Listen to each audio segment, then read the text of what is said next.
좀 평안하셨죠? 잠언 강의 29번째입니다. 잠언 12장 15절부터 28절입니다. 미련한 자는 자기 행위를 바른 줄로 여기나 지혜로운 자는 권고를 듣느니라. 미련한 자는 분노를 당장에 나타내거니와 슬기로운 자는 수욕을 참느니라. 진리를 말하는 자는 의를 나타내어도 거짓쟁이는 괴후를 말하느니라. 혹은 칼로 찌른 같이 함부로 말하거니와 지혜로운 자의 혀는 양약 같으니라. 진실한 입술은 영원히 보존되거니와 거짓 혀는 눈 깜빡일 동안만 있을 뿐이냐. 악을 꾀하는 자의 마음에는 괴율이 있고 화평을 논하는 자에게는 희락이 있느니라. 의인에게는 아무 재앙도 임하지 아니하거니와 악인에게는 앙화가 가득하리라. 거짓 입술은 여호와께 미움을 받아도 진실히 행하는 자는 그의 기쁘심을 받으니라. 슬기로운 자는 지식을 감추어두어도 미련한 자의 마음은 미련한 것을 전파하느니라. 부지런한 자의 손은 사람을 다스리게 되어도 게으른 자는 부림을 받느니라. 근심이 사람의 마음에 있으면 그곳으로 번뇌케 하나 선한 말은 그것을 즐겁게 하느니라. 의인은 그 이웃의 인도자가 되나 악인의 소망은 자기를 미혹하게 하느니라. 게으른 자는 그 잡을 것도 사용하지 아니하느니 사람의 부귀는 부지런한 것이니라. 의로운 길에 생명이 있나니 그 길은 사망이 없느니라. 아멘. 12장은 지혜로운 자, 즉 하나님을 경외하는 자의 삶이 구체적으로 어떤 모습으로 나타나는지 설명합니다. 그 중에서 가장 강조되는 것은 계속 10장에서부터 이렇게 계속 강조되는 것은 언어 생활입니다. 그럼 말을 통해서 사람들을 기쁘게도 하고 분노게도 하고 자적게도 하고 우리 한국말에도 말 한마디로 천냥빚을 갚는다고 하는 말이 있습니다. 잘못하면 말 한마디가 비수가 되어 사람을 죽이는 그런 말도 있습니다. 그래서 가능하면 말을 적게 하라 라고 하는 것이 성경의 가르침입니다. 그래서 야고보서도 말의 중요성을 거듭해서 강조하고 있습니다. 신앙은 우리의 언어 생활과 무관하지 않습니다. 우리의 신앙에 있는 것이, 생각하는 것이, 우리가 느끼는 것이 평상시에 우리의 신념이 말로 표현되기 때문입니다. 계속해서 보면 12장은 정직한 자의 정직자의 입은 사람을 구원하고 의인의 입술은 구문에 걸리지 않고 환난에서 벗어나게 한다고 13절 얘기합니다. 14절은 사람은 입의 열매로 복을 받는다. 또 17절에서는 그 진리를 말함으로 의를 나타내고 아픈 사람에게 좋은 약과 같은 치료의 효과를 드러낸다 라고 하는 말 계속 이야기하고 있습니다. 오늘 12장에 지난주는 우리가 12장 전반부를 봤고요. 사람은 입의 열매로 인하여 복을 받는다라고 하는 제목을 받았습니다. 오늘 그 15절부터는 그 후반부인데요. 12장 후반부인데 두 갈래의 길, 생명과 사망의 길을 제시합니다. 거짓과 악을 멀리하는 사람이고요. 또 지혜와 판단력이 있고 진실한 말을 입에 담고 화평을 조언하는 사람입니다. 정직한 말과 행동은 자신에게도 기쁨을 주고 평화를 주지만 이웃을 구하고 생명의 길로 인도하고 하나님으로부터 기쁨을 받는다라고 이야기합니다. 15절과 28절에 보면 길에 대해서 얘기합니다. 한 단락이에요. 말씀을 보면 한 단락으로 딱 되어 있습니다. 15절은 마치 서론 같은데요. 미련한 자는 자기 행위를 바른 줄로 여기나 지혜로운 자는 권고를 듣는다. 여러분, 어리석은 자는 자기가 눈에 보는 대로 결정을 해요. 그리고 맞다고 생각합니다. 다른 사람 얘기 듣지 않습니다. 그 어리석은 자들의 옳고 그름의 판단 기준은 자기가 본 것이에요. 자기의 눈입니다. 자기의 경험이에요. 그러니까 자기의 눈에 바르다고 생각하는 것에 말과 행동하기 때문에 다른 사람의 권고, 다른 사람의 직언을 잘 듣지 않습니다. 기울이지 않습니다. 여러분, 성경은 이런 행위를 죄의 시작으로 설명합니다. 사사기를 보면 사사시대 17장부터 21장까지 반복해서 나온 말씀이 있어요. 이스라엘의 왕이 없으므로 사람들이 자기 눈에 옳은 대로 했다. 하나님이 없다라고 생각하기 때문에, 왕이 없다라고 생각하기 때문에 다른 사람의 기준은 생각하지 않습니다. 문화 속에 있는 어떤 공공의식이나 공유의식이 없어요. 그냥 내가 보기에 좋으면, 내가 느끼기에 좋으면, 내 필링이 좋으면, 기분이 좋으면 그냥 하는 것이에요. 이 구절이 사실 사사기 시대의 영적으로 도덕적인 타락을 적절히 묘사하고 있습니다. 이스라엘이 하나님을 왕으로 여기지 않으니까 뭐 왕이 없는데 내 마음대로 하는 것이에요. 제사장을 돈으로 사기도 하고 사사들이 수십 명의 자녀를 거느리고 호의호시하고 자기의 사리의 판단에 옳은 대로 행했다는 것을 함축하고 있습니다.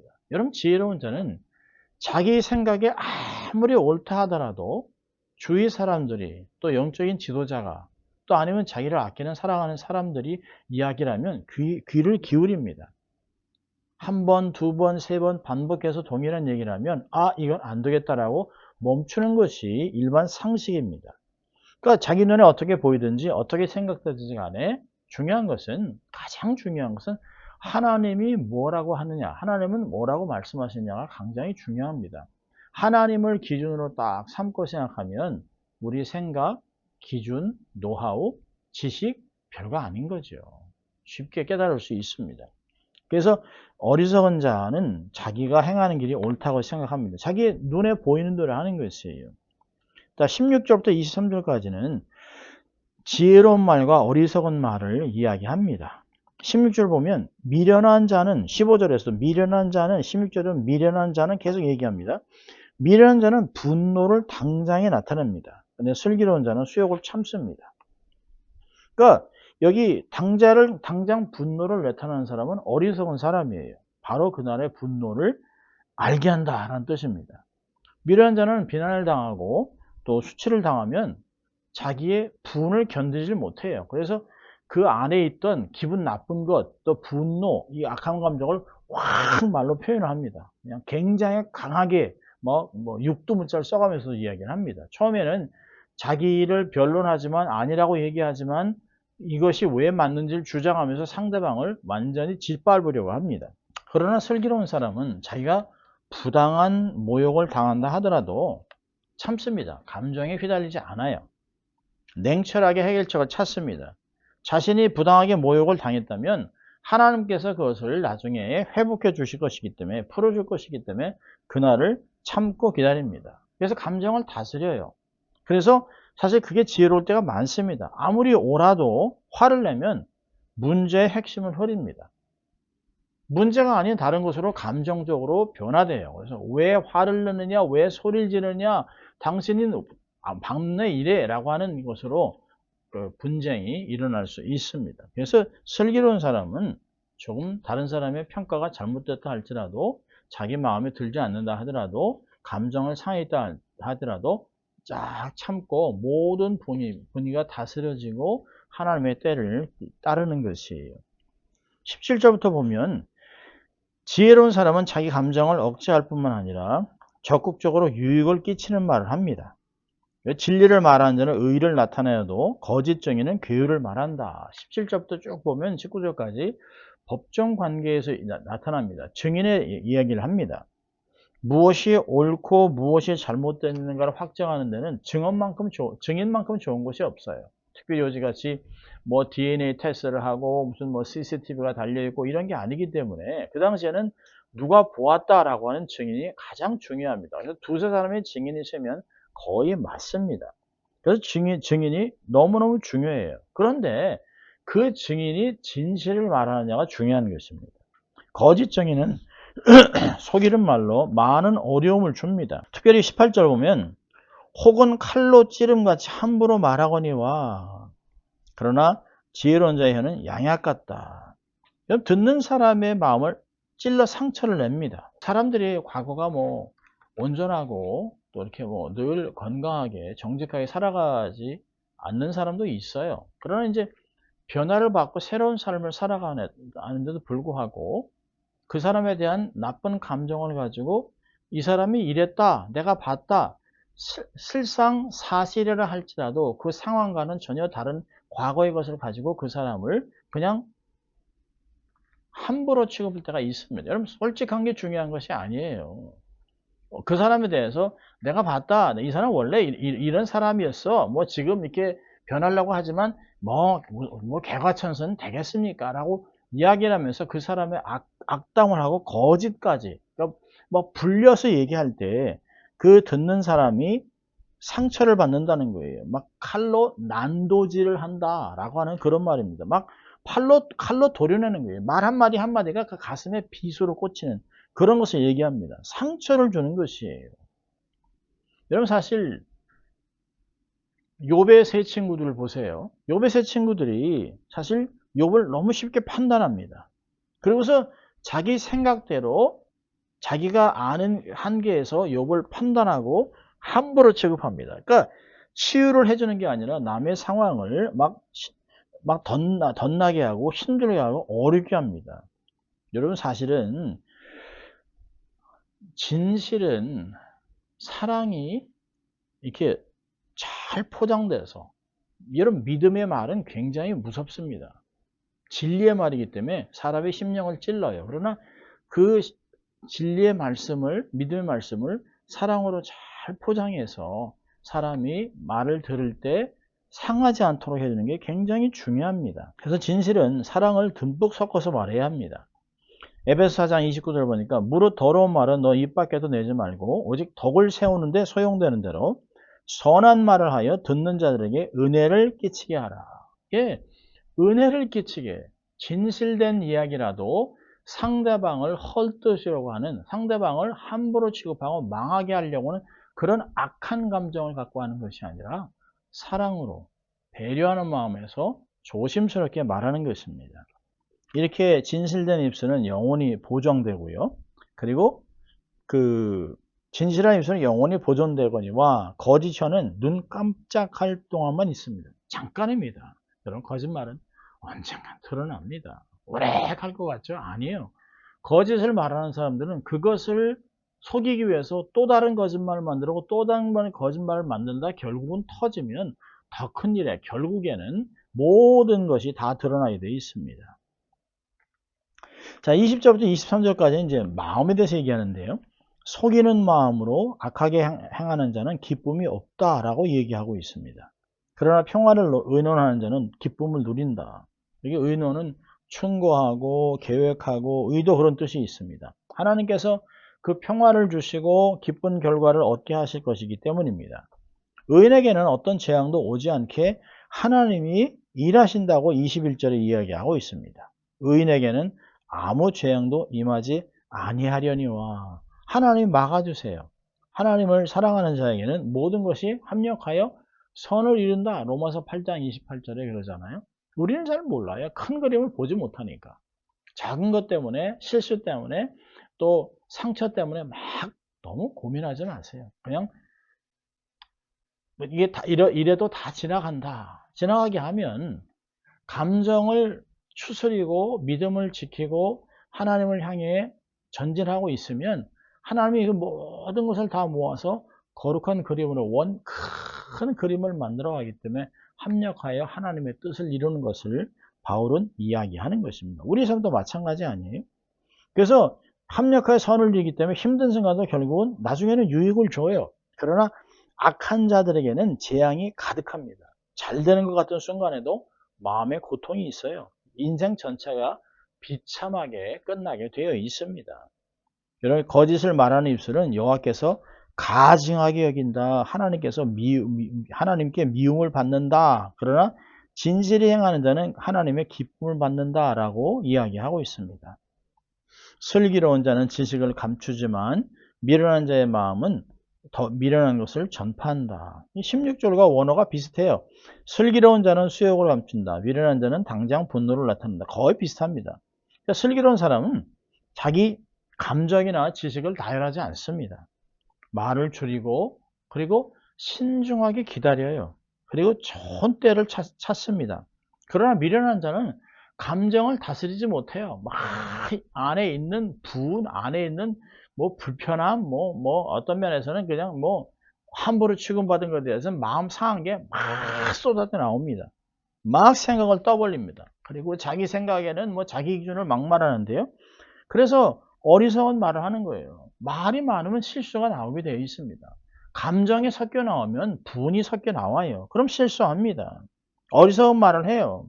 슬기로운 자는 겸손하기 때문에 신중하게 말하지 않습니다. 어리석은 자는 함부로 말하기 때문에 실수를 하고 어리석은 말도 해요. 그래서 화를 내면서 많이 하는 것이 어리석다라고 야고보는 얘기합니다. 그래서 야고보서 1장 19절에 사람마다 듣기는 속히 하고 말하기는 더디하고 성내기도 더디하라. 분내서 좋은 건 하나도 없습니다. 마음은 관리하지 못하니까 막 화를 내고 안에 있는 악한 걸 막 쏟아내는 것이에요. 막 garbage, trash를 막 쏟아내는 것입니다. 자기도 그렇지만 듣는 사람은 얼마나 불편하겠습니까? 결국은 자기의 동역자들을 잃어버리는 것이죠. 자, 24절부터 27절까지는 부지런히 일하는 것과 좋은 말을 얘기합니다.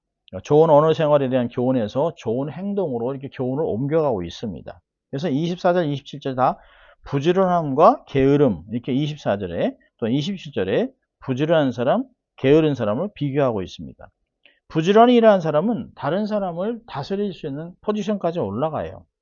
인류가 자연세계를 다스리라고 하는 하나님의 명령을 삶에서 경험하며 살아갑니다. 그렇지만 게으른 자는 결국에는 부지런한 사람, 그 사람 밑에 가서 마치 노예같이 부림을 받습니다. 노예는 아니지만 고통스럽게 하는 것이죠. 자유가 없습니다. 그렇지 않으면 일을 잃어버릴 수 있어요. 편하기 위해서 게으르게 살지만 결과는 더 고통스럽습니다. 수고해서 자기 손에 열매를 누리는 것이 그게 행복합니다. 땀을 흘리고 수고하고 애를 쓰는 사람, 그런 사람의 부를 얻는 것이에요. 큰 부자는 되지 않더라도 삶에서 궁핍이 없는 삶을 살아갑니다. 여러분, 이렇게 부지런한 사람을 얘기하다가 또 언어 생활을 얘기합니다. 근심으로 괴로워하는 사람에게 선한 말을 줘서 그 사람의 기쁨을 회복해 준다. 25절에 얘기하고 있습니다. 선한 말은 그 사람을 즐겁게 한다. 선한 말은 유익하죠. 의인은 이웃이 가야 할 길을 찾아서 인도해 준다라고 얘기합니다. 게으른 자는 또 이렇게 얘기합니다. 잡을 것도 사냥하지 않습니다. 다른 뜻을 얘기하면 잡은 동물을 요리하려고 하지도 않아요. 그냥 재산이 그냥 쌓이길 바라고 그럽니다. 결국은 아무것도 누리지 못해요. 게으른 자는 길가에 사자가 있다 싫다, 그리고 방에서 뒹굴뒹굴 구릅니다. 그러면 가난해지는 것이에요. 궁핍해지는 것이에요. 거적같이 임하는 것이에요. 재산이 쌓이기는 그냥 바라서는 아무것도 되지 않습니다. 저절로 되는 건 아무것도 없어요. 부지런히 사는 것이 참된 재산이고 복된 길입니다. 그 길에 생명이 있는 것이에요. 자, 결론적으로 28절 보면 의로운 길에 생명이 있나니 그 길에는 사망이 없느니라. 하나님을 경외하고 말씀을 지키는 길에는, 의로운 길에는 생명이 있습니다. 그 길은 죽음이 없고 영원한 삶이 있습니다. 의로운 길은 자기 마음대로 행하지 않기 때문에, 감정대로 하지 않기 때문에 하나님의 때를 기다리고 하나님을 경외하고 하나님을 사랑하고 이웃을 고려하면서 살아가기 때문에 절대로 좁은 것 같지만, 말씀길을 따라가면 좁은 길 같지만 오히려 생명을 살리는 그런 삶을 살아가게 됩니다. 영생으로 가는 것이에요. 오늘 주신 지혜 말씀 중에서 유익을 주는 말에 대한 것이 참 중요한데요. 18절에 보면 혹은 칼로 찌름같이 함부로 말하거니와 지혜로운 자의 혀는 양약 같다. 유익을 주는 말에 대해서 우리가 생각해 볼 필요가 있습니다. 말하기 전에 3번 생각하기, 또 많이 듣기. 좋은 대화자는 70%를 듣는 데 씁니다. 상담가들의 특징이 뭘까요? 잘 들어줍니다. 여러분, 말 안 하는 거 굉장히 어렵습니다. 더군다나 선한 말만 하는 것 더 어렵습니다. 말을 함부로 하는 건 아무나 할 수 있습니다. 뭐 홈레스나 또 뭐 이렇게 뭐 클래스가 없는 사람들이나 무지한 사람들은 그냥 뭐 별의별 얘기, 입에 담지도 못할 이야기를 그냥 막 뱉어냅니다. 그러나 교양이 있다고 하는 사람은 그렇지 않죠. 참죠. 인내하죠. 이를 갈면서 인내하는 것이 아니라 하나님께 맡기고 하나님께 마음을 드리고 하나님의 통제를 받아가면서 지혜로운 말을 합니다. 하나님을 영화롭게, 또 이웃들을 살리고 교회를 유익하게, 또 자신에게도 덕이 되는 그런 말들을 하는 사람입니다. 여러분 보면 사람의 혀는 정말 날카로운 칼과 같습니다. 말 한마디로 천냥볕을 갚기도 하고 사람을 살리기도 하지만, 이런 언어는, 말은, 이 세칙, 그 혀는 전 세계에 있는 어떤 사람도 다 죽일 수 있습니다. 담이 없어요. 누구도 죽일 수 있습니다. 험담으로, 또 가습으로, 헛소문으로, 또 그 사람의 심령을 상하게 할 얼마든지 말할 수 있습니다. 듣는 사람의 마음을 찔러 상처를 냅니다. 여러분, 지혜로운 자에는 정말 양약같이 들으면 그렇지, 맞아요, 아멘 할 수 있는 그런 정말 마음이 상쾌해지는 그런 말들을 해야 합니다. 여러분, 우리 주위 사람들은 이미 많은 상처를 받고 살아왔습니다. 어려서부터 사람들에게, 사회에서, 부모님에게, 선배들에게, 선생님들에게 꾸지람도 듣고 부정적인 말을 듣고 네가 뭐가 되려고 하느냐, 네가 인간이냐, 네가 사람이냐, 짐승이지, 이러면서 너 같은 쓸데없는 놈, 소용없는 놈이라는 말을 듣고 많이 살았습니다. 죄악된 세상에서 육두문자 말을 막 듣고 상처를 많이 받아왔어요. 우리 구원받은 성도리라면 이미 상처받은 사람들에게 또다시 상처를 줘서는 안 됩니다. 오히려 치료해주고 격려해주고 위로해주고 칭찬해주고 들어주고 그들을 위로해주고 품어주는 그런 삶을 살아가야 하는 것입니다. 여러분, 이런 것은 그냥 되지 않습니다.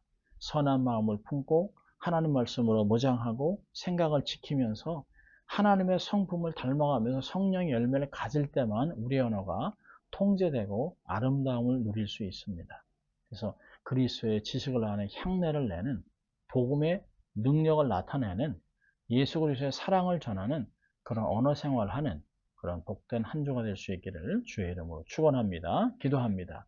하나님 아버지, 감사합니다. 이번 한 주도 사람을 살리고 유익을 주는 언어를 통해서 많은 사람들에게 기쁨을 주는 하나님의 영광을 나타내고 하나님 나라의 아름다움을 전하고 살아가는 성도들 다 될 수 있도록 하나님 축복하여 주시옵소서. 감사하고 예수님 이름으로 기도합니다. 아멘. 여러분, 무더운 날씨 건강 잘 지키실 한 주간 승리하시길 바랍니다.